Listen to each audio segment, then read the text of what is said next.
உங்க life partner யாரு? உங்க கணவரா, இல்ல உங்க மனைவியா, இல்ல அம்மாவா, அப்பாவா, மகனா, மகளா, இல்ல உங்க நண்பர்களா? அப்படி இல்லைன்னா யாருதாங்க?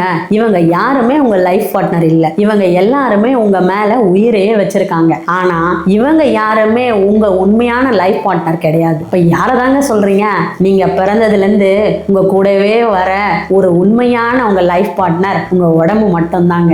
நீங்க வாழற ஒரே நிரந்தர முகவரி உங்க உடம்பு மட்டும்தான். ஒரு முறை உங்க உடம்பு உங்களுக்கு ஒத்துழைக்கிறத நிறுத்திருச்சுன்னா அப்புறம் யாருமே உங்க கூட இருக்க முடியாது. உங்க உடம்பு உங்களுக்கு சொத்தா இருக்கணுமா, அப்படி இல்லைன்னா ஒரு சுமையா இருக்கணுமாங்கிறது உங்க கையில தான் இருக்கு. ஏன்னா உங்க உடம்ப உங்களை தவிர வேற யாராலையும் பகிர்ந்துக்கவே முடியாது. நீங்க என்ன சாப்பிடுறீங்க, ஃபிட்டா இருக்க என்ன செய்யறீங்க, ஸ்ட்ரெஸ்ஸை எப்படி சமாளிக்கிறீங்க, உங்க உடம்புக்கு எவ்வளவு ஓய்வு கொடுக்குறீங்க, இதெல்லாம் தான் உங்க உடல் நாளைக்கு உங்களுக்கு எப்படி பதில் சொல்ல போகுதுன்னு முடிவு பண்ணும். பணம் வரும் போகும், உறவுகள் கூட நிரந்தரம் இல்லை. ஆனா உங்க உடல் உங்களோட பொறுப்பு தான். அதை சரியா கவனிச்சுக்கிறதுக்கு இந்த 7 விஷயங்களை மறந்துடாதீங்க. முதல் விஷயம், உங்க நுரையீரலுக்காக தினமும் பிராணாயாமம் பண்ணுங்க. ரெண்டாவது, உங்க மனசுக்கு தியானம் பண்ணுங்க. மூணாவது, உங்களை ஆக்டிவா வச்சுக்கிறதுக்கு யோகாசனம் பண்ணுங்க. நாலாவது, நடைப்பயிற்சி உங்க இதயத்துக்காக பண்ணுங்க. அஞ்சாவது, நல்ல உணவு உங்க குடலுக்கும் மூளைக்கும் நல்லது. ஆறாவது, நல்ல எண்ணங்கள் உங்க